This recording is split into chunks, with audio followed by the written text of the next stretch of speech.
Well, hello everyone. I wanted to give you a little bit of guidance on reading your textbook. And this is not a lecture, it's a short video just to guide you a bit on what you should be reading and trying to get out of the textbook.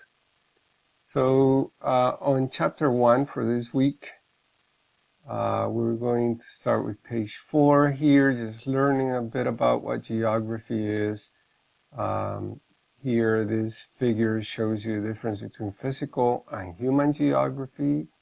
That's an important concept. Geography has those two main divisions. Learning check what is the difference between physical and human geography.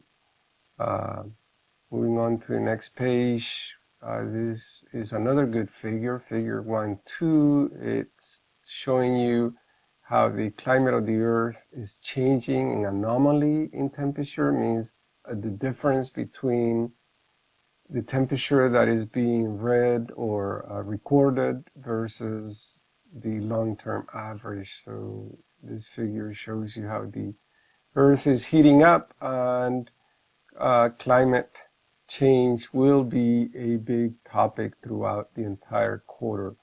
So that's a good one to keep in mind.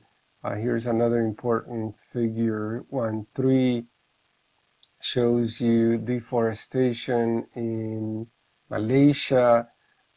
Environmental change is another important topic, landscape change or environmental impact that we see in this figure.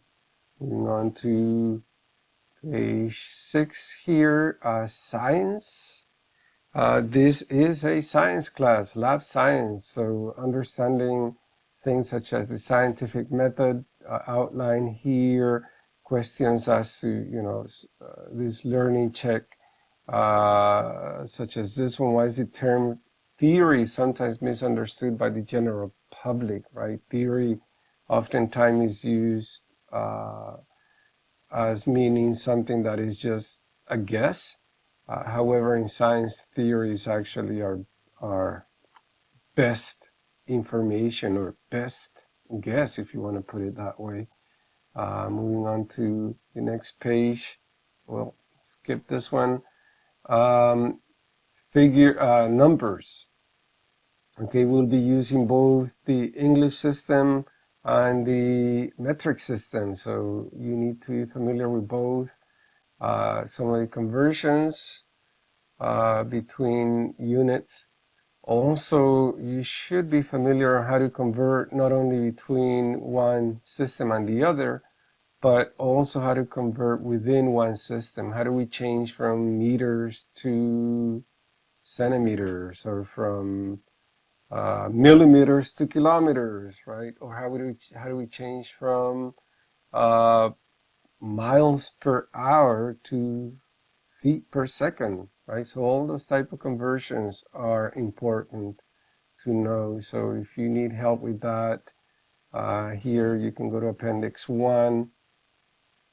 Environmental spheres, we divide the course into some major sections, such as we start with weather and climate, so we really start with the atmosphere, and then we move on to some of the other ones, such as the lithosphere and the biosphere, and finally the hydrosphere. So you'll see those as some of the major divisions of our class. Moving on to the next page here, page 10. Down here we go to feedback loops. That's another big topic. You'll see a page devoted to that in your Canvas module.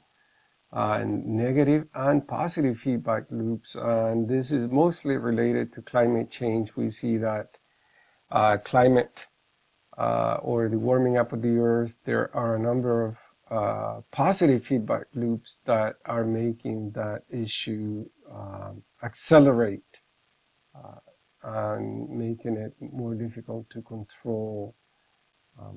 So What is the difference between a positive and feedback loop? This section on Earth and the solar system is also important, just to give you some context about the Earth and where it lies in relation to the other planets. We'll probably talk a little bit about what makes Earth different. Why is Earth special? What makes it different for example, from a planet such as Mars? Okay, so understanding just a little bit of context, the age of the Earth and all that is important. Size and shape of the Earth. Okay, so remember, this class is about our planet and how the Earth works.